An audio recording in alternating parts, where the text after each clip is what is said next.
Hello everyone, this is the video number 5 for NEET students of chapter number 2. In previous video we have seen the electrostatic potential energy of the charge and also electrostatic potential energy of charge system, and last we have seen the electrostatic potential energy of the dipole, and that formula was U is equals to minus PE cos theta. Okay, in today's video we will see electrostatics of conductors. हम आज देखेंगे electrostatics of conductors, Gujarati में सुवाहकोનું विद्युतशास्त्र. Okay, ये theory important theory class में हमने नहीं पढ़ी है, तो थोड़ा डिटेल में जाएंगे इस थियरी में. थियरिटिकल एमसीक्यू इसमें से ज़्यादातर पूछे जाते हैं, न्यूमेरिकल बहुत कम पूछे जाते हैं, लेकिन थियरिटिकल एमसीक्यू इसमें से ज़्यादा आते हैं और इसमें एक्सप्लेनेशन भी ज़्यादा है. तो देखते हैं हम इलेक्ट्रोस्टैटिक्स ऑफ कंडक्टर्स. सपोज हमारे पास कोई एक कंडक्टर है, मान लो कि ये एक कंडक्टर है हमारे पास, दिस इज वन कंडक्टर. अब हमें पता है कि अगर कोई कंडक्टर हो तो उसमें इलेक्ट्रॉन भी होंगे और प्रोटॉन्स भी होंगे, मीन्स पॉजिटिव चार्ज भी होगा, नेगेटिव चार्ज भी होगा. ओके, जो नेगेटिव चार्ज होगा वो फ्री टू मूव है, मतलब वो मुक्त,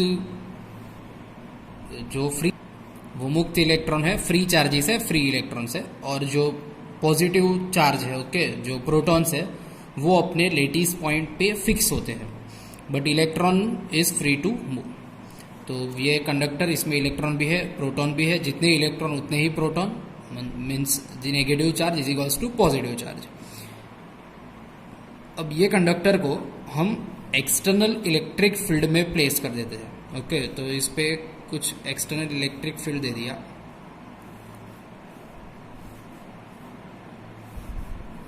यूनिफॉर्म एक्सटर्नल इलेक्ट्रिक फील्ड में रख दिया इसको. ओके, और uniform external electric field suppose E है. ओके, ये कंडक्टर, इसको यूनिफॉर्म एक्सटर्नल इलेक्ट्रिक फील्ड में रख दिया. यूनिफॉर्म एक्सटर्नल इलेक्ट्रिक फील्ड कितना है? ई. अब हमें पता है कि जो दो चार्ज होते हैं, पॉजिटिव और नेगेटिव, तो पॉजिटिव चार्ज पे इलेक्ट्रिक फील्ड की डायरेक्शन में फोर्स लगता है और नेगेटिव चार्ज पे इलेक्ट्रिक फील्ड की रिवर्स डायरेक्शन में फोर्स लगता है. अब इसमें ये कंडक्टर में तो पॉजिटिव चार्ज भी होंगे और नेगेटिव चार्ज भी होंगे, और मूव करने के लिए फ्री कौन है? तो सिर्फ इलेक्ट्रॉन है. तो अब बताओ मुझे कि इलेक्ट्रॉन पे जो नेगेटिव चार्ज है, नेगेटिव चार्ज इलेक्ट्रॉन है, उस पे किस डायरेक्शन में फोर्स लगेगा? तो opposite to electric field. Okay, electric field की अगेंस्ट में फोर्स लगेगा, और प्रोटॉन पे तो इलेक्ट्रिक फील्ड के डायरेक्शन में फोर्स लगेगा. तो होगा क्या कि इसमें जो भी सारे नेगेटिव चार्जेस मीन्स इलेक्ट्रॉन होंगे, वो इलेक्ट्रिक फील्ड की अगेंस्ट में उसके ऊपर फोर्स लगेगा और वो इलेक्ट्रिक फील्ड की अगेंस्ट में मूव करेंगे. और फोर्स क्या लगेगा? On negative charge electron there is force opposite to the electric field, and force will be QE means EE, but negative means in reverse direction, in this direction. Okay, in left hand side direction. तो electron यहाँ पे आ जाएगा. ये एक electron, दो electron, तीन electron, चार electron, suppose चार इलेक्ट्रॉन यहाँ पे आ गए, चार कोई नेगेटिव चार्ज यहाँ पे आ गया. तो अगर यहाँ पे नेगेटिव चार्ज आ गया तो ऑटोमेटिकली यहाँ पे क्या होगा? यहाँ पे पॉजिटिव चार्ज इंड्यूस हो जाएगा. ओके, यहाँ पे पॉजिटिव आएगा नहीं, दौड़ के मूव करके नहीं आएगा, लेकिन अगर यहाँ पे नेगेटिव आ गया तो ऑब्वियसली यहाँ पे सिर्फ पॉजिटिव रहेगा, क्योंकि यहाँ से तो नेगेटिव मूव करके यहाँ पे आया होगा. ओके, तो ये जो इलेक्ट्रॉन्स है वो इलेक्ट्रिक फील्ड की अगेंस्ट वाली डायरेक्शन में आ जाएंगे, और प्रोटॉन इलेक्ट्रिक फील्ड वाली डायरेक्शन में फिक्स हो जाएंगे, सेट हो जाएंगे. अब हमें ये भी पता है कि अगर चार्जेस इंड्यूस होने लगे, ओके, अगर चार्जेस इंड्यूस होने लगे तो क्या होता है? मान लो कि मैं आपको ऐसा बोलता हूँ कि हमारे पास दो चार्ज है, ये प्लस चार्ज है, ये माइनस चार्ज है, तो इसमें इलेक्ट्रिक फील्ड होगा, और होगा तो किस डायरेक्शन में होगा? हाँ, यस, यहाँ पे इलेक्ट्रिक फील्ड होगा और वो पॉजिटिव से नेगेटिव वाली डायरेक्शन में होगा. ओके, तो अब यहाँ पे क्या होगा? ये वाले कंडक्टर में कंडक्टर में यहाँ पे पॉजिटिव चार्ज आ गया, यहाँ पे नेगेटिव चार्ज आ गया, तो ये पॉजिटिव और ये नेगेटिव चार्ज मिलके अब नया इलेक्ट्रिक फील्ड जनरेट करेंगे। ये पॉजिटिव और ये नेगेटिव ये मिलके क्या करेंगे, नया इलेक्ट्रिक फील्ड जनरेट करेंगे, और इसकी डायरेक्शन क्या होगी, अपोजिट डायरेक्शन होगी, पॉजिटिव टू नेगेटिव। ओके, जो ओरिजिनल इलेक्ट्रिक फील्ड दिया हुआ है ओके, उसकी डायरेक्शन से अपोजिट डायरेक्शन होगी, क्योंकि यहाँ पे पॉजिटिव है नेगेटिव है। सपोज वो ई डैश है। ओके, तो हम बोल सकते हैं कि ई डैश, तो इलेक्ट्रिक फील्ड ई डैश क्या है, तो electric field due to induce charges. Okay, जो चार्जेस मूव करके सरफेस पे आ गए हैं, कंडक्टर की सरफेस पे आ गए हैं, उसकी वजह से ये डैश जनरेट हुआ है। अब यहाँ पे तो नेगेटिव चार्जेस मैंने 4 ही लिए हैं, लेकिन 4 थोड़ा आएगा, ये इलेक्ट्रिक फील्ड की इस इफेक्ट से सारे नेगेटिव चार्ज यहाँ पे आ जाएंगे। तो यहाँ पे बहुत सारे नेगेटिव चार्ज इंड्यूस हो गए, यहाँ पे भी बहुत सारे पॉजिटिव चार्ज इंड्यूस हो गए। कब तक ये पॉजिटिव और नेगेटिव चार्ज यहाँ पे इंड्यूस्ड होते रहेंगे, जब तक ई डैश की वैल्यू ई नहीं होती। देखो यहाँ पे एक नेगेटिव चार्ज है, एक पॉजिटिव चार्ज है, तो ई डैश तो बन गया है, लेकिन उसकी वैल्यू कम होगी। अब मान लो यहाँ पे बहुत सारे चार्ज है, यहाँ पे भी बहुत सारे चार्ज है, तो ई डैश की वैल्यू इंक्रीज होगी। अब ई डैश की वैल्यू कब तक इंक्रीज होगी, तो जब तक कि ई डैश की वैल्यू ई जितनी नहीं हो जाती। तो charge will be move to the surface of conductor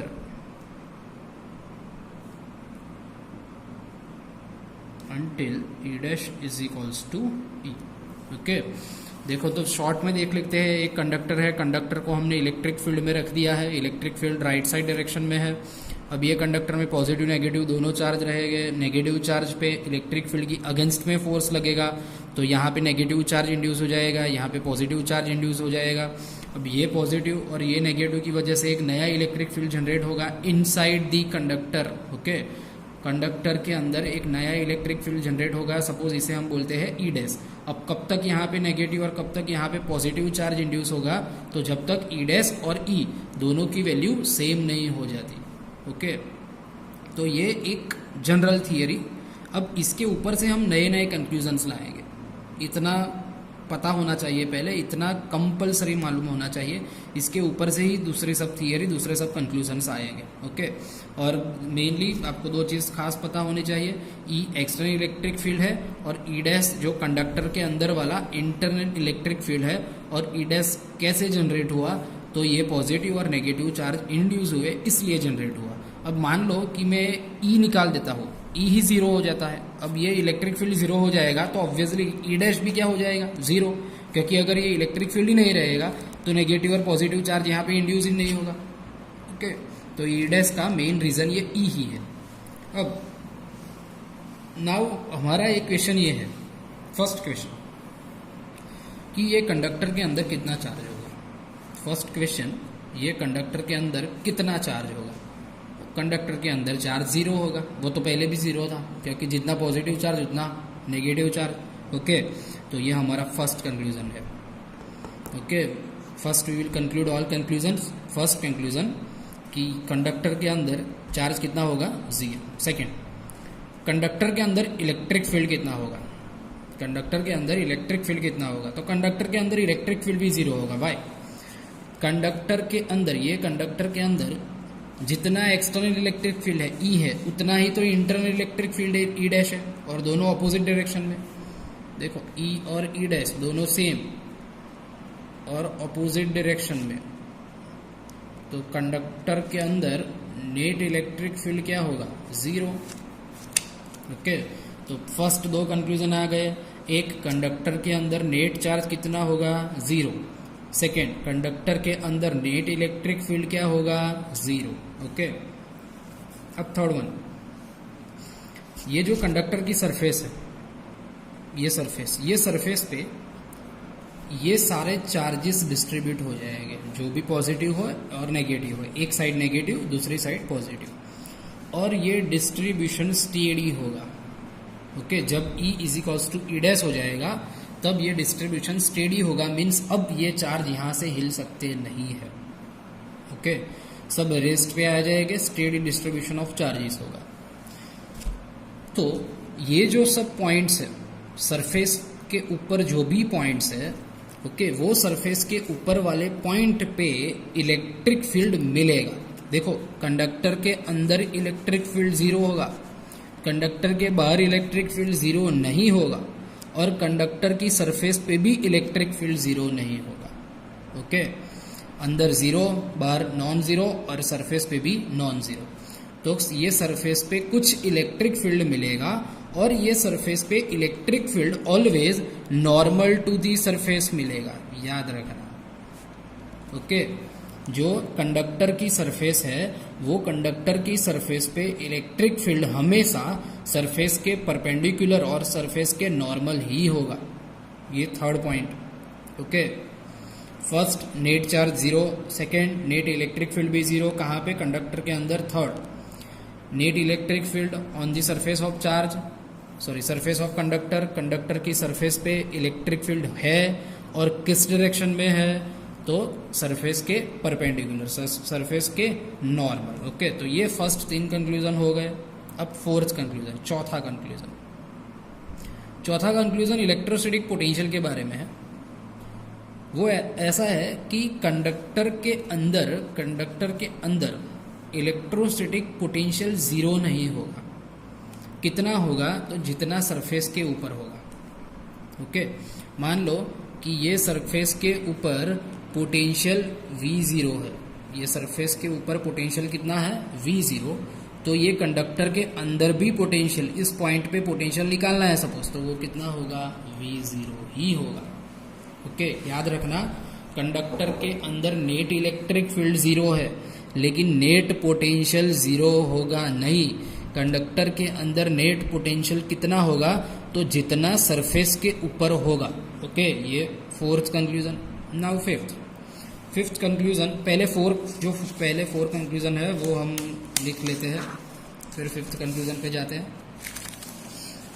okay, main points हम लिख लेंगे। First conclusion, inside conductor net charge zero. Second, again inside conductor net electric field zero. Third, on surface electric field is always perpendicular to the surface. Fourth, inside conductor potential is non-zero and potential will be is equals to V0 is equals to the V is equals to V0, that is the potential on the surface. Fifth point में क्या है? तो fifth point में ये conductor के अंदर suppose एक cavity है, एक होल है, बकहोल। ये कंडक्टर को एक्सटर्नल इलेक्ट्रिक फील्ड में तो रखा ही है।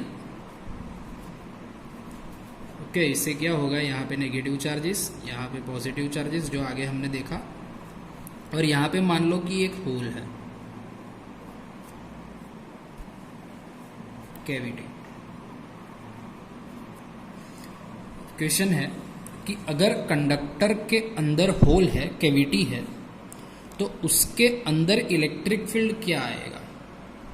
ओके, क्वेश्चन, कोई कंडक्टर के अंदर होल है, कंडक्टर को हमने एक्सटर्नल इलेक्ट्रिक फील्ड में रख दिया, तो ये कैविटी के अंदर इलेक्ट्रिक फील्ड क्या आएगा? तो ऑब्वियसली कैविटी के अंदर भी इलेक्ट्रिक फील्ड जीरो ही आएगा। ओके, क्योंकि नेगेटिव पॉजिटिव, यहाँ पे इलेक्ट्रिक फील्ड इस डायरेक्शन में, E dash E is equals to E dash होगा, तो नेट इलेक्ट्रिक फील्ड जीरो होगा। तो ये कैविटी के अंदर भी इलेक्ट्रिक फील्ड क्या होगा? जीरो। इसको बोलते हैं हम electrostatic shielding. Electrostatic shielding. Electrostatic shielding का एक एग्जाम्पल है कि सपोज हमारे पास कार है, हम कार में बैठ गए हैं और बाहर थंडर्स, बिजलियाँ हो रही है, ओके। तो अंदर मीन्स कार के अंदर उसकी कोई इफेक्ट होगी नहीं, क्योंकि कार के अंदर हो क्या गया, एक कैविटी। कार को एक ये कार मान लो, कार के अंदर तो पूरा स्पेस है, होल है, तो कार के अंदर थंडर्स का, इलेक्ट्रिसिटी का कोई इफेक्ट होगा नहीं, ओके। इसे बोलते हैं इलेक्ट्रोस्टैटिक शील्डिंग। एक एग्जांपल कार, ये इंपॉर्टेंट पॉइंट, ये अकेला पॉइंट 2 मार्क्स में पूछा जा सकता है बोर्ड में, okay. What is electrostatic shielding, explain it with example. तो आपको ये एक्सप्लेन करना है, एग्जांपल देना है। इलेक्ट्रोस्टैटिक शील्डिंग, ये कैविटी के अंदर इलेक्ट्रिक फील्ड कितना होगा, 0, चार्ज भी कितना होगा, 0। अब 6 पॉइंट की ये सरफेस पे, ये सरफेस सपोज पॉइंट P है, इसके ऊपर इलेक्ट्रिक फील्ड सपोज EP है, तो ये सरफेस पे इलेक्ट्रिक फील्ड कितना होगा, तो इलेक्ट्रिक फील्ड होगा सिग्मा बाय एप्सिलॉन 0, ओके। ये सरफेस पे इलेक्ट्रिक फील्ड कितना होगा, sigma by epsilon 0, okay. You can also refer its proof from the book, okay, और from chapter number 1, it is same as chapter number 1, so refer proof in book that is same as chapter number 1। तो ये main 6 points है electrostatic conductors के, okay. ये आपको याद रखने हैं, इम्पोर्टेंट, ओके। बोर्ड के लिए भी इम्पोर्टेंट। नीट में थियोरेटिकल ही एग्जाम्पल आएंगे। थियोरेटिकल कैसा आएगा, सपोज हम 1-2 देखते हैं कि मान लो कि ऐसा दिया हमें कि ये एक गोला है, स्फीयर, ये सेंटर स्फीयर का, ये स्फीयर पे इलेक्ट्रिक फील्ड है, एक्सटर्नल इलेक्ट्रिक फील्ड ये स्फीयर पे पहले से, ओके। अब पूछा गया कि इलेक्ट्रिक फील्ड मान लो आपको दे दिया गया है, दैट इज द 5 वोल्ट पर मीटर। अब क्वेश्चन ये है कि सेंटर पे इलेक्ट्रिक फील्ड कितना होगा, सपोज सेंटर वो है, इसकी रेडियस सपोज 10 सेंटीमीटर है, रेडियस सपोज 10 सेंटीमीटर है। और फर्स्ट क्वेश्चन, ये एक पॉइंट P है, वो 5 सेंटीमीटर पे है, P का डिस्प्लेसमेंट वेक्टर 5 सेंटीमीटर। ये कोई पॉइंट Q है, तो Q को सरफेस पे ले लेते हैं, तो और ये तीसरा पॉइंट सपोज S है और वो 15 सेंटीमीटर पे है, तो ये तीनों पे इलेक्ट्रिक फील्ड कितना होगा वो फाइंड करना है, ओके। और क्वेश्चन समझ में आ गया। ये एक गोला स्फीयर एक्सटर्नल इलेक्ट्रिक फील्ड में है, एक्सटर्नल इलेक्ट्रिक फील्ड 5 वोल्ट पर मीटर। क्वेश्चन है इसकी रेडियस 10 सेंटीमीटर है, तो क्वेश्चन है कि सेंटर से 5 सेंटीमीटर डिस्टेंस पे, सेंटर से 10 सेंटीमीटर डिस्टेंस पे और सेंटर से 15 सेंटीमीटर डिस्टेंस पे इलेक्ट्रिक फील्ड कितना होगा। तो फर्स्ट 5 सेंटीमीटर मीन्स ये P पॉइंट पे तो ऑब्वियसली इलेक्ट्रिक फील्ड 0 होगा, क्यों, क्योंकि P point inside the conductor है, ओके। Q पॉइंट पे इलेक्ट्रिक फील्ड कितना होगा, तो Q पॉइंट पे इलेक्ट्रिक फील्ड आएगा according to formula sigma by epsilon 0, okay. Now you know that sigma by epsilon 0 means sigma is equals to, what is the formula of sigma, that is the Q by A epsilon 0। Q by epsilon 0 को ऐसा ही रखो और A की formula रखो, ये sphere का area होगा 4 pi r²। Q by epsilon 0 actually है क्या, Q बाय एप्सिलॉन 0 एक्चुअली है क्या, तो Q बाय एप्सिलॉन 0 एक्चुअली है flux phi, okay. Q by epsilon 0 तो फ्लक्स फाई कहा जाएगा, तो flux phi upon 4 pi r², okay. तो शायद आपको चार्ज दिया होगा या फिर यहाँ पे इलेक्ट्रिक फील्ड तो दिया ही है, ओके। 5 मीन C.D है, वो रख दो, और ये है 4 पाई r², और आप फाइंड कर सकते हो Q पॉइंट पे। अगर इतना हार्ड नहीं दिया होगा तो आपको ये इस सरफेस पे चार्ज डेंसिटी गिवन होगी सिग्मा। ये सरफेस पे अगर आपको चार्ज डेंसिटी गिवन है तो यहाँ पे सिग्मा की वैल्यू रख दो और आंसर मिल जाएगा। ओके 15 सेंटीमीटर पे सिंपल जैसे हम फाइंड करते हैं दैट इज दी कि Q by R square. Charge density sigma given होगी तो क्यू आप ला सकते हो और आंसर आ जाएगा। तो इस तरह से आप इलेक्ट्रिक फील्ड फाइंड कर सकते हो। नया तो सिर्फ इतना ही है कि कंडक्टर के अंदर इलेक्ट्रिक फील्ड जीरो होगा। कंडक्टर के अंदर क्या होगा? Electric field zero. ओके अब एक छोटा सा पॉइंट भी देखते हैं। वो ऐसा है कि अगर कंडक्टर पे चार्ज रख दें, ओके तो सपोज ये कंडक्टर है, ये इसके अंदर कैविटी है और कैविटी पे सपोज हम चार्ज रख देते हैं। मान लो कि कैविटी पे हमने ये नेगेटिव चार्ज रख दिया तो कैविटी के अंदर क्या आ जाएगा? ऑब्वियसली पॉजिटिव चार्ज इंड्यूस्ड होगा, यहाँ पे भी पॉजिटिव इंड्यूस होगा। ओके कोई electric field, external electric field नहीं है, लेकिन क्या है कि ये कंडक्टर है, अंदर एक कैविटी है, कैविटी पे हमने ये नेगेटिव चार्ज रख दिया तो अंदर पॉजिटिव इंड्यूस्ड हो गया, बाहर भी पॉजिटिव इंड्यूस होगा। तो ये जो बीच वाली जगह है इस पे इलेक्ट्रिक फील्ड क्या होगा? जीरो। लेकिन ये जो कैविटी के अंदर है इस पे इलेक्ट्रिक फील्ड जीरो होगा नहीं, ये पॉजिटिव चार्जेस की वजह से कुछ इलेक्ट्रिक फील्ड मिलेगा। तो ये एक पॉइंट याद रखना। Okay if charge is placed on the surface of cavity of conductor, then inside cavity electric field will not zero. Okay, so this is the theory. ये टॉपिक के बहुत एमसीक्यू मिलेंगे नहीं तो हम दूसरे टॉपिक के एमसीक्यू कर सकते हैं। सपोज ये एमसीक्यू हमें दिया हुआ है कि ये दो स्फीयर्स है, ओके एक की रेडियस ए है, दूसरे की रेडियस बी है। Now the total charge on them, total जो चार्ज है वो दिया हुआ है Q और एक दूसरे को एक वायर से कनेक्ट कर दिया है। तो क्वेश्चन है कि फाइनली उनके ऊपर कितना चार्ज होगा और फाइनली उनका पोटेंशियल कितना होगा। तो पहले याद रखना, अगर दो कंडक्टर्स को वायर से ज्वाइन करते हैं तो दोनों के ऊपर जब तक सेम पोटेंशियल ना हो, दोनों के ऊपर जब तक सेम पोटेंशियल ना हो तब तक चार्ज एक कंडक्टर में से दूसरे कंडक्टर पर जाएगा। याद रखना ओके कि अगर दो कंडक्टर है तो जब तक दोनों का पोटेंशियल सेम ना हो, मतलब VA is equals to VB ना हो, तब तक एक कंडक्टर में से चार्ज दूसरे कंडक्टर पर जाएगा। ओके और जब पोटेंशियल सेम हो जाएगा तो चार्ज मूव नहीं करेगा। तो सपोज टोटल चार्ज Q है तो एक गोले पे, एक स्फीयर पे कितना चार्ज होगा, इसके लिए हम कंडीशन ले लेते हैं VA is equals to VB, क्योंकि उसको कनेक्ट कर दिया है वायर से। ना what is the formula of potential V, that is the KQ/R। तो सपोज ये इसके ऊपर चार्ज Q1 है, इसके ऊपर चार्ज Q2 है, तो KQ1/R is A, KQ2/R is B, K is cancel, so we can say that Q1/A is equals to the Q2/B, so we can say that Q1/Q2 is equals to A/B.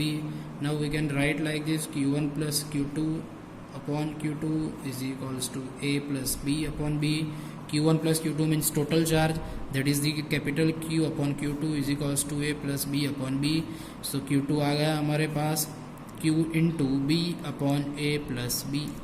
Okay same as ये Q2 की value है, same as हम find कर सकते हैं Q1 की value. तो ये वो कितनी आएगी? Q into A/A plus B। अब पोटेंशियल VA और VB वो तो सेम ही रहेगा, तो कोई एक का ही फाइंड कर लो। VA is equals to K Q1/A, तो K Q1 की वैल्यू क्या है? QA/A plus B, sorry yes, and into A cancel, so answer is Q/A plus B। तो ऐसे एमसीक्यू आ सकते हैं। ऐसा भी आ सकता है कि सपोज ये दोनों के ऊपर इलेक्ट्रिक फील्ड का रेशियो फाइंड करो। इसके ऊपर इलेक्ट्रिक फील्ड E1 है और इसके ऊपर इलेक्ट्रिक फील्ड E2 है, तो E1 अपॉन E2 फाइंड करो। तो E1 अपॉन E2 कैसे फाइंड करेंगे? तो E1 upon E2, E1 means K Q1 by R1 square, that means A square, into E2 means K Q2 by R2 square, that means B square. K cancel, तो आ गया B square upon A square into Q1 upon Q2। ओके, तो B square upon A square into Q1 upon Q2 को क्या लिख सकते हैं हम? देखो यहाँ पे Q1 अपॉन Q2 को A अपॉन B लिख सकते हैं, तो A अपॉन B, तो आंसर क्या आ गया? B upon A। तो ऐसे एग्जांपल्स, ऐसे MCQ आपको पूछे जा सकते हैं। ओके, अब नेक्स्ट, सपोज नेक्स्ट ऐसा दिया हुआ है कि एक पानी का स्फेरिकल गोलाकार बूंद है। ओके, ड्रॉप है, वाटर ड्रॉप, एक वाटर ड्रॉप है हमारे पास। ये वो वाटर ड्रॉप पे टोटल चार्ज है सपोज 3 × 10⁻⁻10 कूलम, और उसकी सरफेस पे पोटेंशियल है 500 watt. Then we are asked to find out its radius. वे आप बोलेंगे ये तो सब बहुत सिंपल है, क्या करना है? V = KQ by R find कर लेना है। क्वेश्चन अब है ये फर्स्ट, ये सेकेंड, इसमें कि अगर ऐसे 8 ड्रॉप्स, अगर ऐसी 8 बूंद मिल जाए, मिल के एक बड़ी बूंद बना दे। ओके, ऐसे स्मॉल 8 ड्रॉप्स मिल के एक बड़ा ड्रॉप बना दे, तो ये बड़े ड्रॉप के सरफेस पे पोटेंशियल क्या होगा, वो क्वेश्चन है। अब देखो, 8 छोटी बूंद मिलके एक बड़ा ड्रॉप तो बना लेंगे, बड़ी बूंद तो बना लेंगे, लेकिन वो बड़ी बूंद का वॉल्यूम क्या आएगा? तो 8 छोटी बूंद का जो वॉल्यूम होगा, जो हम 8 छोटी बूंद का वॉल्यूम मिलाएंगे, वही वॉल्यूम तो एक बड़ी बूंद का होगा। तो so we can say that volume of 8 small drops is equals to the volume of one big drop. Volume is 4/3 pi r cube, कितनी 8, बड़े का 4/3 pi, capital R cube 4/3 pi, 4/3 pi cancel, so 8 R cube is equals to R cube. So we can say that 2R is equals to R। तो जो बड़ा बूंद बनेगा उसकी radius क्या आ जाएगी? 2R। छोटे की जो रेडियस है उसका डबल। अब 8 बूंद कलेक्ट करेंगे तो उसके ऊपर टोटल चार्ज क्या आएगा? तो 1 के ऊपर होगा, उसके 8 टाइम्स 1 के ऊपर क्यू चार्ज है, तो 8 के ऊपर कितना चार्ज होगा? 8Q। अब potential V is equals to KQ by R। Q कितना है? 8Q, और R कितना है? 2R। तो ये answer. Okay, put all the values, you can get the your answer. Okay, तो ऐसे MCQ पूछे जा सकते हैं। Thank you.